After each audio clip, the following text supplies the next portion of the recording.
Cette semaine, nous nous rendons en Outaouais, où une petite entreprise fabrique des canots en bois selon une méthode traditionnelle héritée des Amérindiens.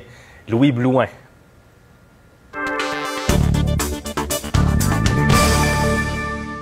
Nous partîmes pour un voyage en canot sur la Gatineau.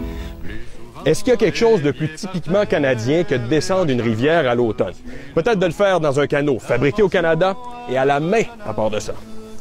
C'est ici qu'on est destiné à bâtir, mes chers enfants. Si les plus belles balades se font l'automne, c'est l'hiver que la magie commence dans les collines de l'Outaouais.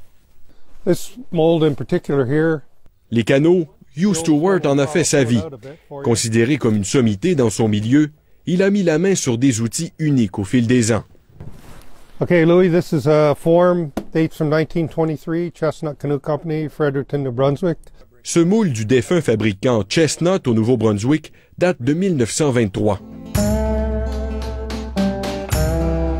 La technique de fabrication a évolué, mais l'essentiel ne change pas chez Headwaters. C'est basé sur la technique des Amérindiens. Donc, eux autres, ils faisaient un canot en bois, mais avec de l'écorce. Nous, c'est plus en bois et après la toile.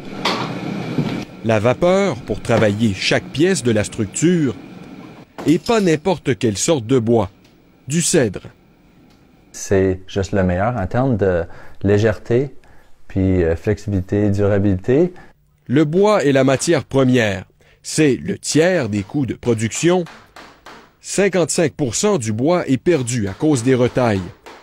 80 à 100 heures sont nécessaires pour produire un seul canot. Kate a mis plus de 3 jours pour couvrir en entier ce canot-là de cèdre. Elle doit tailler, fixer chacune des pièces de revêtement au millimètre près. C'est un vrai travail de moine. Ici, la qualité l'emporte sur la quantité. Seulement 12 à 15 canots sont produits chaque hiver et vendus à des passionnés partout en Amérique du Nord.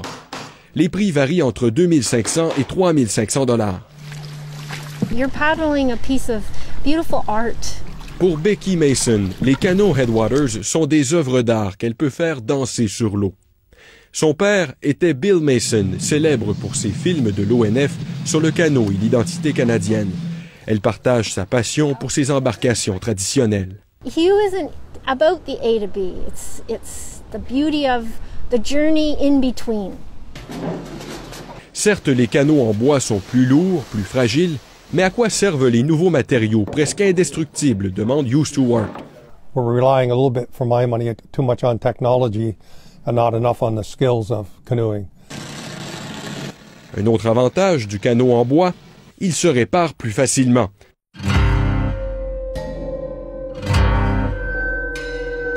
Robert en sait quelque chose.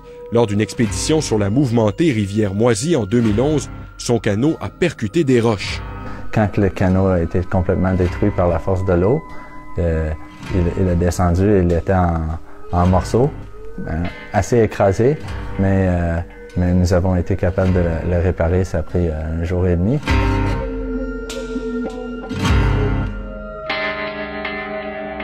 We were wondering if we had enough to go around. Les employés de Headwaters vivent pour ces aventures. Chaque été, ils ferment l'atelier et se rendent aussi loin que le Yukon pour essayer leur canot. C'est peut-être ce qu'on peut appeler l'étape de la recherche et du développement. Ici Louis Blouin, Radio-Canada. La pêche.